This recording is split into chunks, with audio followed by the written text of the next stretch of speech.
আসসালামু আলাইকুম এভরিওয়ান, সবাই কেমন আছেন? আশা করি ভালোই আছেন। লাইক এবং সাবস্ক্রাইব করে পিডি ফুটবলের সাথেই থাকুন।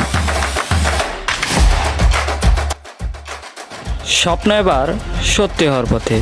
সমিত সোম খেলবেন বাংলাদেশের জার্সি গায়ে। একই সাথে ঘরের মাঠে অভিষেক হতে পারে হামজা এবং সমিত সোমের, এমনটাই বলছেন বাফুফের সহসভাপতি ফাহাদ করিম। গত মাসে বাংলাদেশ জার্সিতে অভিষেক হয় হামজা চৌধুরী।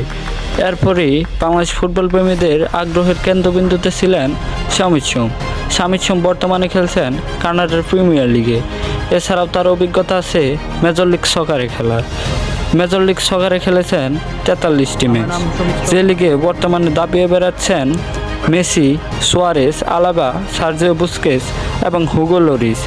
এবং কি সমিত সোম খেলেছেন কানাডার বয়সভিত্তিক দলে এবং কানাডার জাতীয় দলের হয়েও 2টি ম্যাচ খেলেছেন। সেই 2টি ম্যাচের প্রতিপক্ষ ছিল বার্বাডোস।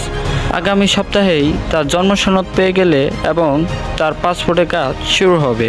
যেহেতু সে কানাডার জাতীয় দলের হয়ে 2টি প্রীতি ম্যাচ খেলেছেন, তাই তার কানাডার ফুটবল ফেডারেশন এবং ফিফা প্লেয়ার স্ট্যাটাস কমিটি থেকে লাগবে তার এনওসি। আর সব কিছুই ঠিক হয়ে গেলে তার কোনো বাধা থাকবে না বাংলাদেশের জার্সিকে জড়াতে। সব কিছু ঠিকঠাক হয়ে গেলে একই সাথে অভিষেক হতে পারে হামজা এবং সমিত সোমের।